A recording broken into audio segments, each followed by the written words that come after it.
Okay, magandang gabi po muli sa ating pong lahat. Tayo po ngayon ay nadirito po sa ating pong evening devotional message. Pasensya na po kayo ng isang araw po dahil hindi po tayo nakapag-vlog. It's because mahina po yung internet. But anyway, ngayon po ay meron na po tayong opportunity muli na maging maayos na po yung ating pong pag-share ng gospel before we go to sleep. Before we go to bed, ay meron po tayong pagbubulay-bulayan po ngayon pong gabing ito. Siguro po, hindi na rin po ako gaano katatagal. Salamat po doon sa ating pong mga kaibigan na nagla-like, Bagamat konti pa lang po yung ating subscribers, sa ating pong ilang mga kaibigan, kung inyo pong nagustuhan yung ating pong ilang mga simple devotional, please like and share and subscribe po yung ating pong evening devotional. Ulitin ko, kung meron pong isa sa pinakamaganda na dapat pong maipalaganap din po sa panahon po natin ngayon, ay walang iba kundi yung salita po ng Diyos. Yun po yung isa sa pinakamaganda, hindi po yung coronavirus, bagamat nakikita po natin hitik na yung coronavirus na nakikita natin sa ating paligid. Pero it's about time naman din po na maipakita natin na dapat ang yumabong ay ang salita ng Diyos sa buhay ng maraming tao, na siya nagbibigay ng pag-asa, ng challenge, at lalong higit ng hamon sa buhay na mas lalo magpatuloy sa kabila ng mga banta ay mayroong pag-asa matatamo sa ating pong Panginoon. Sa gabi pong ito, ating pong tatalakayin, it's all about how Christians should grow. Ito po ay makikita natin dito, yung ating pag-aaralan na iikot po sa sinasabi sa Ephesians chapter 4, verse number 15.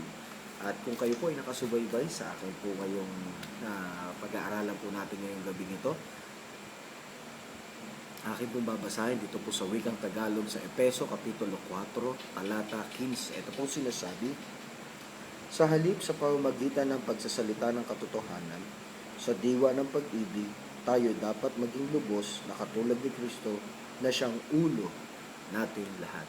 How Christian should grow. Tayo po natin muna saglit manalangin.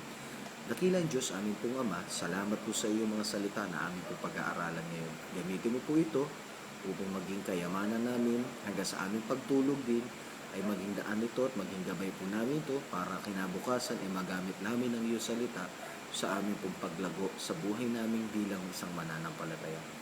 Muli, sa inyo ko po pinagkakatiwala ang gabing ito, pagpalain mo po kami at ang iyong salita sa buhay ng aming mga kaibigan na ngayon ay makikinig at mag-aaral din ang iyong salita. Muli sa pangalan ng Panginoong Yesus, Amen at Amen. Okay, sa bahagi po ito, gusto ko po makita ninyo, dito po sa sinasabi ng salita ng Diyos, pinakita kaagad sa atin dito yung paraan kung paano po dapat ang isang tao ay matututong lumago. Sabi nga po dyan, sabi po sa atin dyan, dapat, ito po yung hindaan natin para tayo ay magsabi ng may katotohanan. Yung pagsasabi ng katotohanan.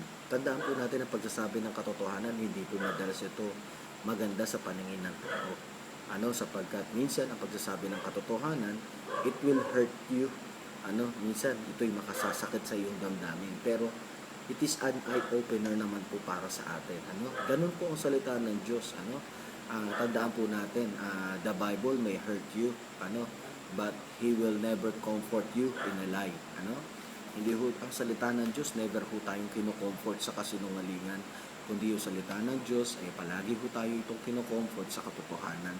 Doon po tayo dinadala. Di bali na masaktan ka, basta tapat naman sa katotohanan at kaysa naman lambingin ka ng isang tao sa isang kasinungalingan. Sabi nga po para malaman mo na yung isang tao ay totoo mong kaibigan.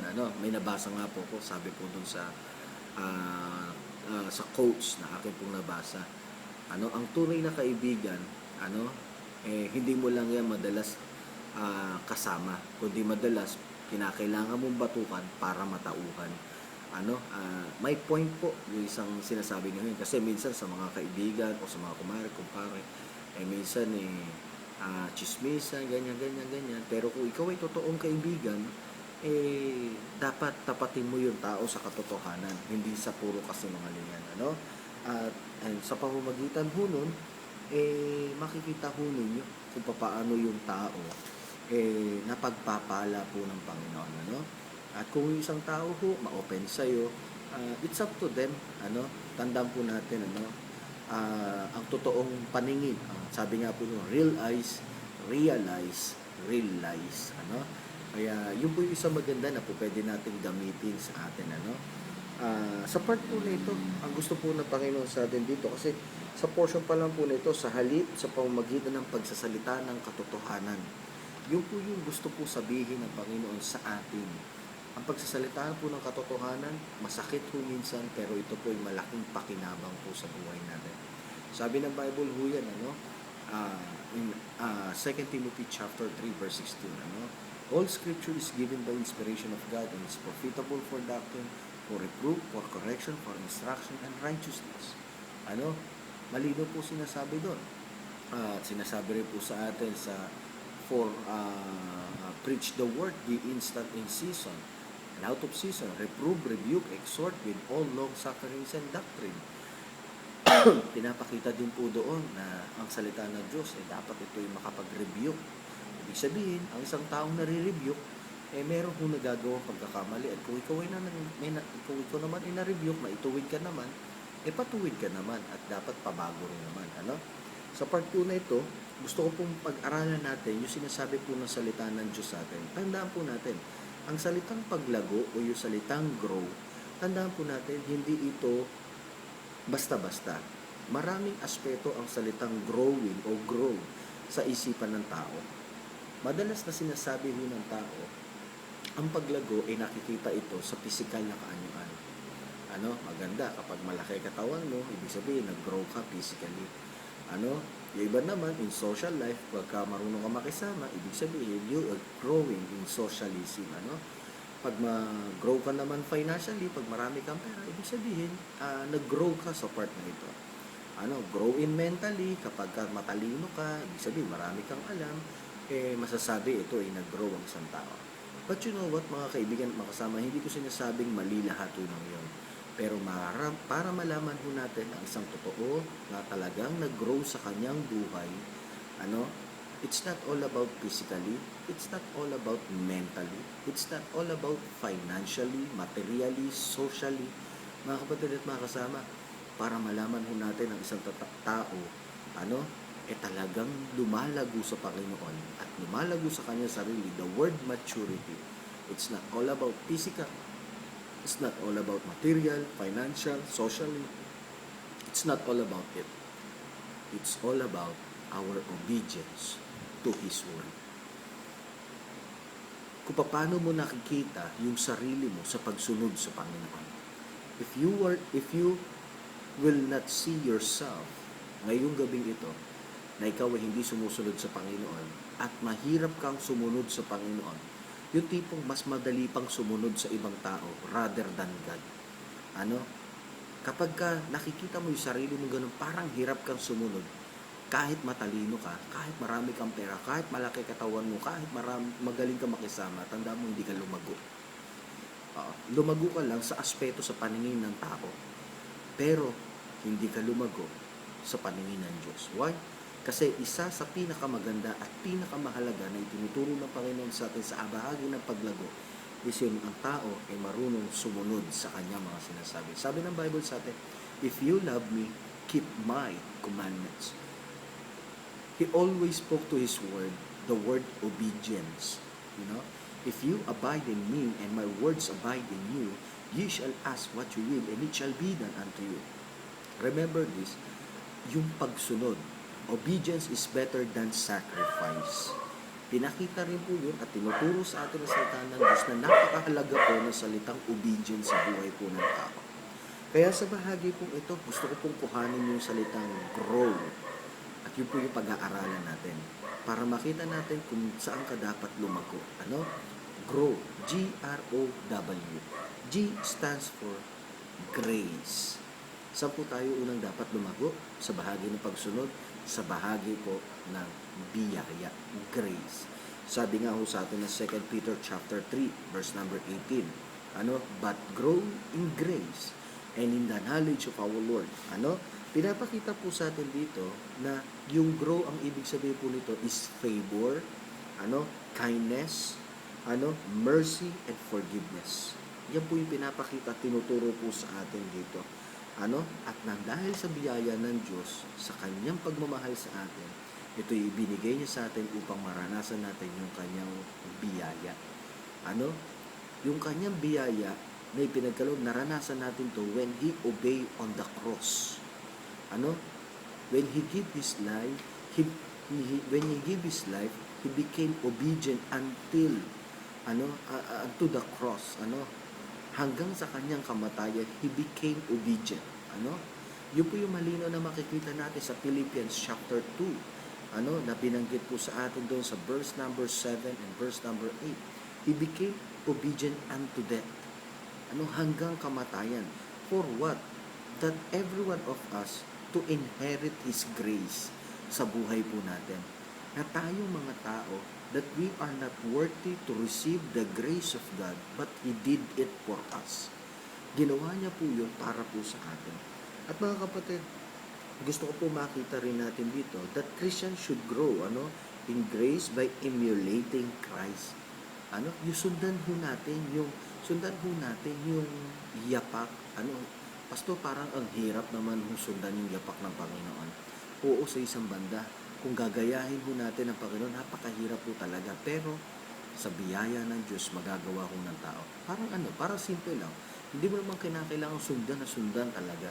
Pero ito sasabihin ko sa inyo, ang dapat mong gawin, once we said na nasusundan ng Panginoon, katulad ng halimbawa, yung magagandang bagay na ginawa ng Panginoon. Like for example, kung ano yung mga bagay na nakikita mong pangit sa iyo, dapat palitan mo ng maganda. Kunyari, ikaw ay dating nagmumura, dapat hindi ka na nagmumura. Kung dati nagsisinungaling ka, hindi ka na dapat nagsisinungaling. Yung mga ganung bagay, isang bagay na nagiging kalarawan ka ng ating Panginoon. Dati nagsusugal ka, ngayon dapat hindi ka na nagsusugal. Dati naninigarilyo ka dapat. Ngayon hindi ka naninigarilyo. Kasi sino mang taong nagpapakita at nagpapaliwanag at nagsasabi na siya'y Kristiyano, siya ay tagasunod ng Panginoon, yet nakikita pa rin at ginagawa pa rin niya yung mga ganong klaseng bagay sa buhay niya, hindi nagpapakita na siya'y una mananampalataya, pangalawa, hindi rin nagpapakita siya ay lumalago. Why? It's because walang pagsunod sa Panginoon. Maaaring meron kang pera, meron kang mga kaibigan, meron kang natapos, meron kang pinag-aralan, maaaring meron ka din material na mga bagay, sasabihin ko sa inyo, oo, meron ka nun. Pero yung pagsunod na napakahalaga, to show that a person is matured to himself. Kung wala ka nun, walang kwenta lahat ng mga bagay na yun. Ang nakikinabang lang yan, yung sanlibutan. Pero ang Panginoon, kahit kailan, hindi niya pakikialaman at hindi siya makikialam sa ganung klaseng buhay ng isang Kristiyano. Lalong higit. Tandaan po natin yan. Hindi lang po yun. Pero syempre, mas maganda na yung mga bagay na meron kang ganon, don't get me wrong, mas maganda yung mga bagay ka na meron ganon, pero nakikita mo yung sarili mo na sumusunod sa Panginoon. Maganda ho yan. Pero pansinin pa ho natin, not just only grace. Second, R stands for reliance, means dependence on God. We totally depend ourselves to God. Yun yung dapat natin gawin. You know what? When Christians depend on their own strength, pag tayo dumipende sa atin kung sariling lakas, nabibigo tayo. Why? Because we are totally finite person. Limitado lang ho yung ating kakayahan. But when we totally depend to the infinite power of God, and we can assure to ourselves na kung saan tayo'y magtatagumpay sa buhay. Why? Because you depend your life dun sa Diyos na makapangyarihan sa lahat. With men, all things are impossible, but with God, all things are possible. Sabi ng Bible sa aklat ng Isaiah, sabi ng Bible doon sa aklat ng Jeremiah, nakita niya, I the Lord who created the heaven and the earth. Is there anything too hard for me? Ako ang lumikha ng langit at lupa. Meron bang mga bagay na hindi ko kayang gawin? Meron bang mga bagay na mahirap para sa akin? Na hindi ko kayang gawin? Ibig sabihin lang ko pinapakita ng Diyos dito, once a person depend on God, he can do something great sa buhay ng isang tao. Yun po yung napakaganda. G stands for grace. Second stands for, R stands for reliance. Third stands for obedience. Ito po yung ating pinag-aaralan na kanina pa. Pinapakita po sa atin to. Tandaan po natin, ang bata po, ang desire niyang kainin gatas. Tama ho ba? Pero kapag ikaw ay tumanda na at matanda ka na sa church, ang dapat mong tignan at pansinin sa iyong sarili, yung mga bagay na karne. Maraming Kristiyano pa rin sa panahon po natin ngayon, ang pangarap gatas pa rin hanggang ngayon. Nakakalungkot isipin, matatagal ka na sa church, ilan taong ka na sa church, pero hindi ka pa rin nagagamit, at hanggang sa panahon ngayon, yung puso mo, buhay mo, puro panggatas pa rin. Bilang isang Kristiyano, dapat turuan mo yung sarili mo din. Maaaring hindi ho problema ng pastor yun, hindi ho problema ng sino mong tagapagturo ninyo yun. Yun ay minsan may problema na sa sarili mo. It's because tinuruan ka pero ayaw mong turuan yung sarili mo. Nagigets po ba ninyo? Yun po yung isang bagay na dapat natin makita. Tandaan po natin, sabi nga po sa 1 Peter chapter 2 verse 2, desire the sincere milk of the word, ye may grow thereby. Sana ang isang tao, isang Kristiyano ay magkaroon po tayo ng desire na atin pong sa madaling sabi, sipsipin maigi, o namnamin maigi yung salita ng Diyos na lagi itinuturo po sa buhay natin. Sapagkat yun po isa sa pinakamalaki at pinakamaganda na gamit po natin para sa ating pong buhay. Remember this, God's will must become the Christian desire. If we follow the dictates of our own will or or the will of others in preference to God's will, we can we claim to belong to Him? Tayo ba ay masasabi natin tayo ay nasa panig ng Diyos kung tayo ay hindi nakikinig sa sinasabi ng Panginoon, kundi marunong lang tayo sumunod sa sinasabi ng ibang tao sa atin?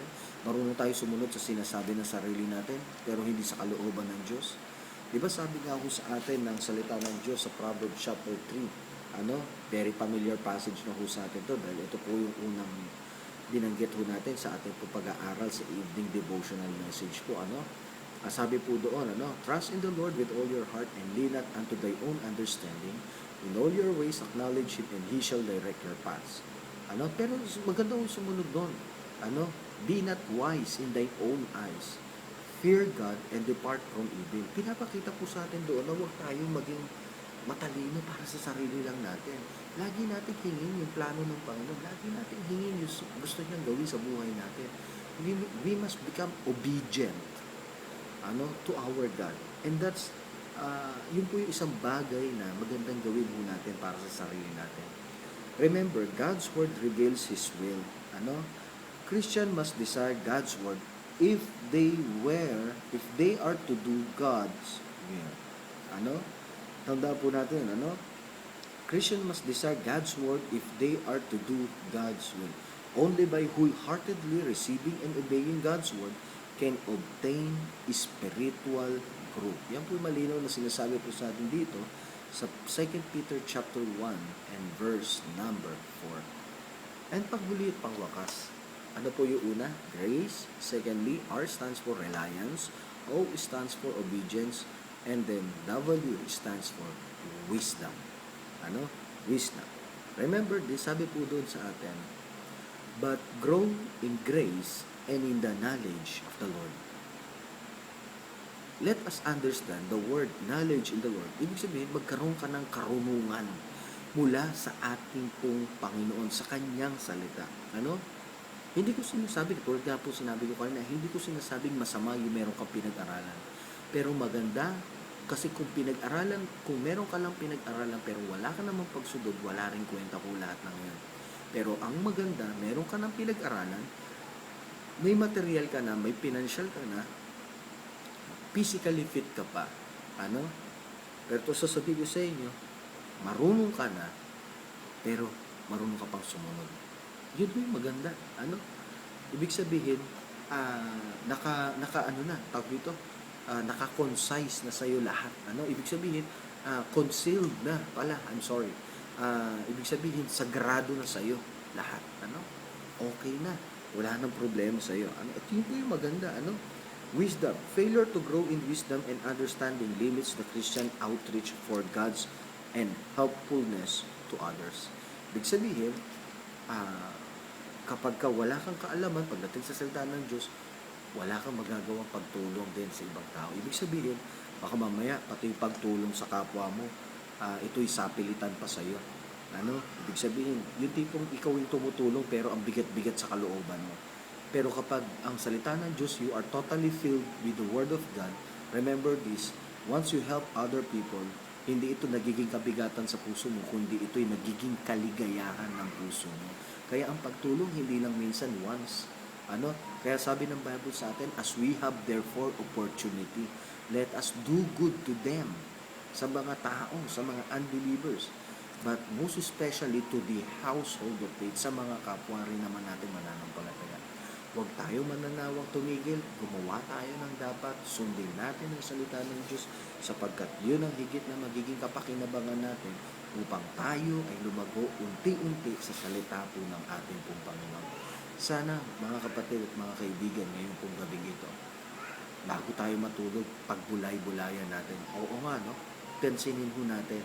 Sabi ng Bible sa atin sa 1 John chapter 3, verse number 18. Ano? My little children, let us not love in word, neither in tongue, but in deed and in truth. Yun po yung bagay na dapat natin gawin sa ating sarili. Ano? Pagyabungin natin, palaguin natin, ano? Ang mga bagay ng kabuti-buti at kalugod-lugod sa ating po Panginoon. Yun lamang po, mga kapatid at mga kasama. Ngayon pong gabing ito, tayo po ay yumuko at tayo po ay manalangin sa ating Panginoon. Lord, thank you po ng marami sa iyo, sa iyong salita na amin po pinagbulay-bulayan ngayong gabing ito. Gamitin niyo po ito upang maging hamon, challenge sa buhay po ng bawat iyong mga anak. Bago sa aming pagtulog, ay maging daan ito upang maging pagpapala at maging gabay namin para po sa kinabukasan ay mas lalo namin makita na ang pagsunod at ang paglago namin ay nasa bahagi at ang susi nito ay nasa bahagi po ng pagsunod. Muli, maraming salamat po sa iyo. Pagpalaan niyo po ang aming po mga minamahal na kapatid, ang lahat po ng PFBC members, at maging man po ang aming mga kaibigang nanonood at maging man po yung mga nag-subscribe, Panginoon. I-bless niyo po, Panginoon, ang buhay ng bawat isa. Ingatan niyo po ng bawat isa, Panginoon. Ilayo niyo kami sa anumang sakuna. Ilayo niyo kami sa anumang uri ng sakit. Kundi protection ng kami, Panginoon, ng iyong salita. Ang iyong mga anghel, Panginoon, ay gabay niyo po sa buhay ng bawat isa sa amin. Muli, sa amin pong pagwawakas ngayon pong gabing ito, patuloy ka namin luluwalhatiin, pupurihin, at pasasalamatan sa lahat ng pagkakataon. Sa pangalan po ng aming Panginoong Yesus, Amen at Amen. Magandang gabi po sa ating pong muling lahat. Ako po si Pastor Mark Anthony Mamaril sa ating pong evening devotional message. Good night, God bless, and sweet dreams.